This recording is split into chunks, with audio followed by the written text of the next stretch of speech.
say congratulations to the Northern Kahu champions of 2023. A year ago, they were disappointed. They watched the Queens celebrate on their home court. This season, they get to do the celebrating. Hi there, welcome to Sal's Hoopheads. Great to have you with us. Last show for the year. What a season it has been. Tauihi, champions, crowned. Forget about those two. It's all about you. Congratulations. Thank you very much. Yes, very happy to be back here and that we got the job done. There's no correlation, guys, that when Crystal Ledger-Walker and her team, the Kahu, the BNZ Northern Kahu, here we go, went on a run. You're going to claim it. It was when she joined Hoopheads. And I tell you why. It's because you saw what's after basketball. It's not, look at this place. It's an absolute dumping ground. The studio should be condemned. Oh, man. What a start to the show. We actually said during the game, commentating, that Operation Redemption, it was all about, firmly in mind, no doubt about it, firmly in mind what happened last season. Queens have had certainly the wood over the Kahu, would have been spoken about, and it really got the team up. What a start. Fantastic from the off, and just went on with it. Yeah, it's definitely felt like a 2-year process to get to that game, get back to that game and get the job done. Because, obviously that was the goal for us 2 years ago, and to finally get it done feels great. And they were on from the start. It was really impressive. I mean, over the entirety of the weekend, you stood up to an early challenge from the Phi, showed some strength, but really impressive how, a pretty limited lineup in terms of how willing your coaching staff was to go deep, was able to play at that level for that many minutes, back-to-back nights. Got to be pleasing to have that kind of belief put in yourselves and then follow through with it. Yeah, for sure. I mean, I don't know if it's actually easier to go like 2 days in a row rather than have a break and, get sore, I guess, in that little break. So I don't know if that's a thing, but yeah, we definitely played a lot of big minutes, but I think, our solid core that was out there a lot of the time is used to that and was ready and prepared to do that. Muls, here's all the results from the Final Four. It was 4 big games. Kahu with the big wins. For me, the standout game, it was a thriller. The Queens and the Hoi in that second semi-final. The Phi take third place. It's all about the Kahu. It is all about the Kahu. Special mention to the Hoi, who everyone would have written off. People probably thought that they couldn't even get over 70 points without Ashton Preckdell, but they did a great job. It's massive. But congratulations. I think the last 4 weeks, maybe 6 weeks, your offense has been on fire, probably averaging around about 100 points. It just must feel good when you're in sync and everyone's clicking. Yeah, for sure. And I think that really came for us when Tess Madgen joined our team, and the professionalism and leadership and scoring ability that she could bring.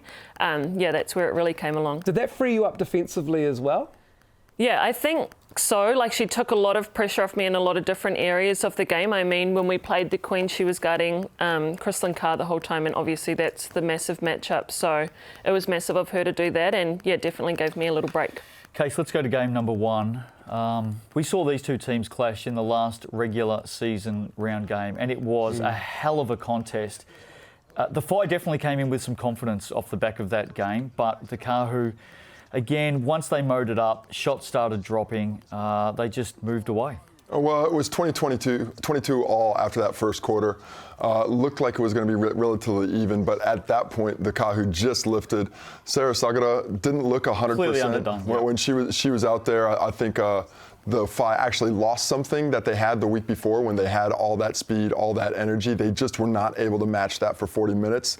The Kahu came in expecting that kind of level of intensity, brought it for the entire 40 minutes, and absolutely blew them out of the water in that second quarter, took control of the game. And I think when you look at once again the collectiveness of the attack, but it was Tara Reid who really stood out in that one for me. Her complete offense, especially early, attacking the rim. She really, both games, set the table, not only offensively, but defensively. What she was doing to Michaela Callan in that first half completely limited her options. One of the All-Star 5 players just was unable to find some space on the offensive end. Got no doubt, Crystal, the team would have been back in the hotel pretty quick watching Saturday night's game, and it was a thriller between the Queens and the Hoi. This one had everything. The Queens actually got out to a 16-point lead. Kristlyn Carr scored 35, went down with cramp, was eating a banana on the court at one stage. Stella Beck's last quarter, Miles, as we would expect from Stella Beck, was just unbelievable and probably got the Queens over the line. Yeah, they would have got a scare. They knew that the Hoi were going to put up a fight. but probably not like that. And I think maybe that probably undid them a little bit for the final. That, you know, being home floored, feeling that pressure, knowing the Kahu #1 team, that they've had the wood on them for a while now, but the Kahu, it was their time. Yeah, the weekend obviously didn't go to plan, but man, they got a real fright by the Hoi. Shout out, as I said, you would have been back in the hotel watching Elise Hurst. Yeah, Elise Hurst was great. I mean, 32 points and she can really light it up. But actually, a player that really stood out to me was Tyler Mitchell, who came off and great cameo. Yeah, showed out. And fun fact, I don't know if anyone knew, but her granddad is Colin Mead, the All Black. So she's got sporting, right. And probably has some ice in her veins from that.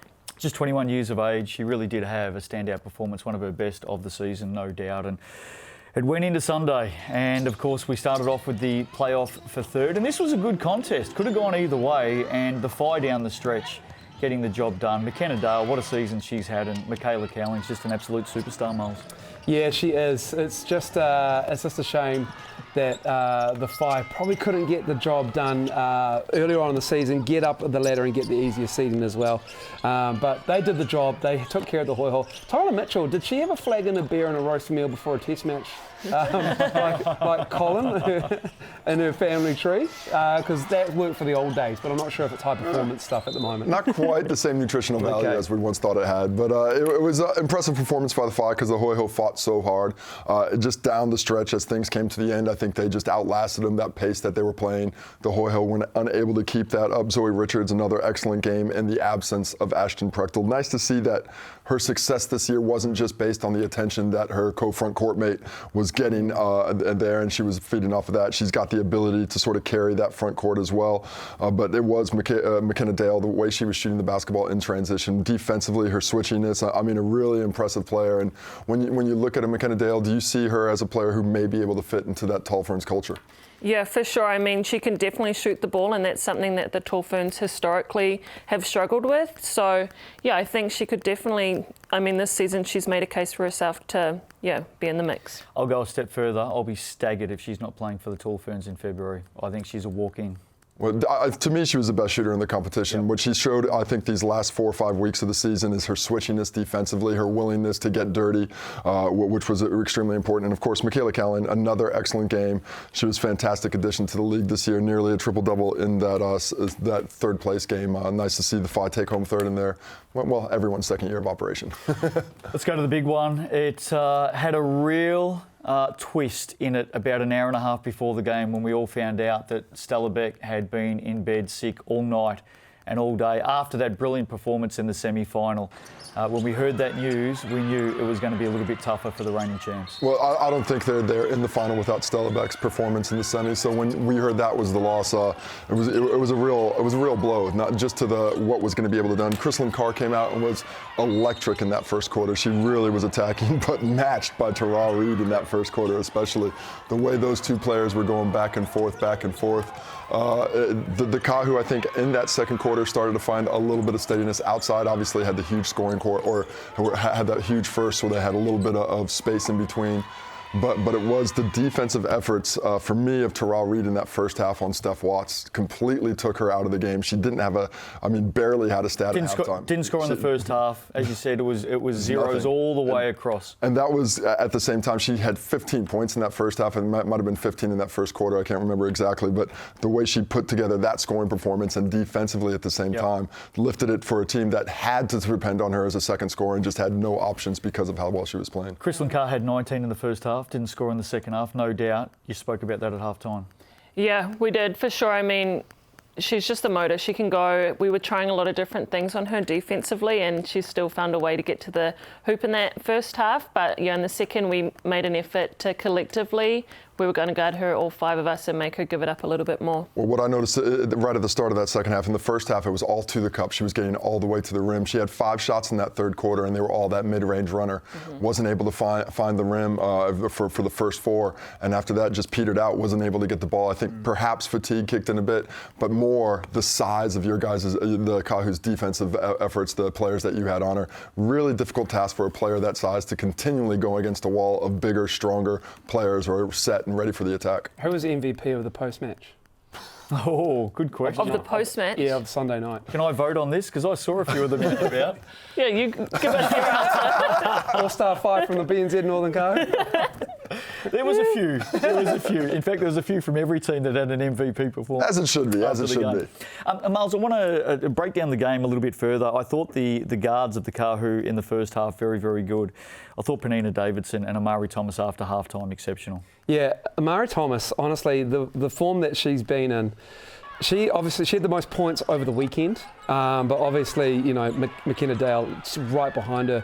But Amari Thomas just gets to her spot. We said it before on Hoophead. She knows what she's doing. She knows where to be, and she leads from the front. Her relationship with Penina, can you speak to how that works with those two bigs? Yeah, I mean, I am very biased, but I do think that we had the best bigs in the league, and when you have two bigs that can operate like that, it's very hard to match up with them or give, you know, just one the attention. So if one's got all the attention, the other one frees up very easy, and I think we saw that a few times when they're getting in the lane, they found each other on drives, and if someone overhelps, the other one was right there sealing, ready to put it in. Can I talk about a couple of bigs? And I know this bloke over here will start smiling very, very quickly. Finals MVP, Amari Thomas, was also All-Star 5. MVP of the season, Ashton Prechtel. They had big seasons. And importantly, a step further, the imports, the quality and elite level of the imports that came in year number 2, they dominated the awards case. They're high quality players. I think that was where the league took a big step forward for me, is the quality of the interior play. Last year I think we had great guards. I think some of the post players they just weren't at this level. Ashton Prechtel was phenomenal all year. You speak to Amari Thomas, Penina Davidson coming back. Even late in the season, Kalani Purcell, even though she was fighting her way to get back into shape, you saw the class of the player as a passer, as a defender.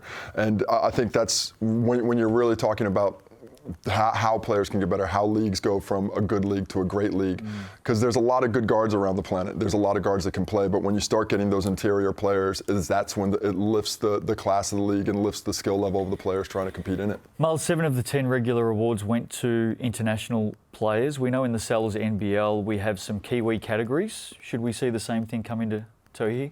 Absolutely. I'm surprised they didn't do that from year one, to be honest. I think we need to recognise and show the pathways and show that we have rewards for the game here, our homegrown Hoops fans, because the league it's amazing. It really is. It's world class. We're attracting world class players, and it's only going to go from strength to strength. What do you think, Crystal? Yeah, for sure. I mean, when you bring in imports, I think a lot of them, come in with the mindset that they have to get their stats up and do a lot of the scoring, but I think we miss some of the Kiwis that contribute in other ways. So, yeah. Can we give a shout out, speaking of Kiwis, Sky Broadband Rapid League MVP, inaugural season, 15 years of age, Palace Hokianga. What a story. Yeah, she's been awesome. When's her birthday? Is she going to be... We're going to call her 15 for the next 5. Right. But, I'm excited to see how she goes. I mean, her game is definitely right up there. I mean, she's playing at a high level in this league. And as we've mentioned, there's a lot of other great players in there. So, yeah, I'm very excited and I was very happy to see what she brought out this season. Hey, I tend to agree. I think that I think we're going to see her get a call up, maybe in a deeper training squad for the Tall Ferns as well. I think the exposure there for Palace is going to be pretty quick. What about some of the other young stars that we saw this season, especially through the Rapid League? We definitely saw a lot of players with opportunity. I'm going to steal a name I know Casey will want to speak about, the length of Tori Tamila. Yeah. She was impressive at Event Finder Stadium. She had numerous blocks, not only in Rapid League, but also in the main Tauihi game. Had a massive game against the Queens down in Wellington. We saw that game. Yes. To be fair, and I don't know why, maybe it was school and other things, I would have liked to have seen more of her. Also, she goes to Barradine as well. I think some of her classmates turned up to support her. They reckon she can dunk. Have you seen it? I still need to see that. I still need to see it. Hello. But she can definitely touch the rim, and whenever we, get the ball jammed in the hoop, she'll jump up and grab it. So, yeah I'm not doubting it. Well, we spoke about Tyler Mitchell, her shooting ability. I think she started becoming more confident in her offensive game as the season went along. A teammate of Palace Hokianga and Honey Cooney, I think she played really well. She's got the way those two worked off each other in the backcourt. I think it was very impressive. And there's a couple down in Christchurch with the mainland ball guy. Olivia O'Neill was one, and I know Lauren Whitaker caught your eye, Moles. Bailey Flavel as well, really good. Asia Anderson, I liked the minutes she got given and she made the most of it. Just on Lauren Whitaker, for me, she's definitely one to keep an eye on. I think she's got a massive future. Yep, and heading to Gonzaga University, who's very good on that. Huge program. Yeah, so I want to see how she develops there, and I'm sure she'll come back and we'll see her in a Dolphins uniform one day. Well, the season may be done for Cells NBL, GJ Gardner-Holmes, Tauihi, Sky Broadband Rapid League, but there's a lot of basketball coming up. Have a look at this. Really looking forward to what is ahead of us over the back end of 2024. It all starts with the NBL Blitz, of course. Breakers against the Taipans. They tip off their season September 30. Every game live on Sky Sport. 3x3 Cup down at ILT Stadium. Some more news on that in just a second. 180 games. Going to be a lot of fun. And then, of course, the Australian WNBL season tips off with some real Kiwi influence getting over into the WNBL. Looking forward to that. Let's start off with the Breakers. Yeah, the Breakers, I took the opportunity to go out and watch them train before they went and played Illawarra in that pre-season game. Obviously got the Blitz still to come. They are fast, and that was during the World Cup. So there was no Mango, there was no Finn, no Isaiah, Zylan Cheatham, and he can jump. And that is going to be a fun season because Modi has got the roster now, and he's got the buy-in of what happened last season. And he set the tone, and the tone was loud at times with Modi in that training. I like what they're going to do. So based on that, you're saying up-tempo game style? I think so, yeah. I mean, it was like late August, but they were into it already. It might have just been like only the first couple of trainings, I think, as well. And they do seem to be a little bit smaller. They've gone down in size with Rob Lowe leaving, with Derek Pardon leaving. Yes, Mengyok is coming in, but I think it does look like a smaller, faster team. A lot of high on ball. A lot of high on ball, as we know. A lot of speed up top. Yeah. I'm excited to get out and see them before the season starts as well. But also excited about the Kiwis that signed up. Carlin Davidson coming in. He looked good. That's huge to hear. Max Darling, who's just been announced, and as well Don Kamapoto coming on as the injury replacement player. So Finn Delaney coming back. Yes, we have lost some Kiwis in Tom Vodanovic and Rob Lowe. Those guys are gone. But it's great to see them restocking not just the international caliber players, but also the local guys getting another opportunity. We've just had 159 games to commentate through the season. You guys got a couple of weeks off and you're back in the commentary box for the Breakers season. All the best with that. 3x3 Cup down in Invercargill, late October. 180 games. We know there'll be 24 Kiwi teams there, mix of Tauihi, mix of NBL and some others, but some other big news, there's going to be some international play. The first time we've had international 3x3 in New Zealand at this high level. The 3x3 Boomers are going to come over along with the women's team. They're both going to come over. The men's and women's 3x3 from New Zealand are going to be playing as well. So they're going to be playing each night. So it's a great opportunity for these players. And the first time we've been able to host down in Invercargill at ILT Stadium, who's been great host for the tournament for the last 3 years. The locals have really come out and supported it well. Looking for that to happen again. You've played a fair bit of 3x3 for the Tall Ferns. Is this on the radar for you? I'm not sure yet. We'll see how that, how that goes. You don't have to keep it all up your sleeve, Crystal. Right, no, I will. I'll keep this surprise. Do you want us to put a good word in for you with Justine? We can well, do that. Half we'll send of Mulls around. We'll send Mulls out there. Half the tips coming on this show, so we're already halfway there. But no, the Australian team that they're bringing out, I played against them at the Asia Cup earlier this year, and they're tough. They're really good, and I think that's going to be great exposure for us, given the international pathways that 3x3 is trying to go. I'll tell you what we do know about 3x3 between Aussies and Kiwis. Very, very good on the global stage. Not just here on home soil, but globally, both very, very good. It's so lucrative now, not just because, as we saw Ty Wynyard go off and do, but also just the Olympic stuff. And I mean that in a good way, because it just provides a pathway to go either that way, full 5-on-5 professional leagues, or 3x3. You can make a living off it now.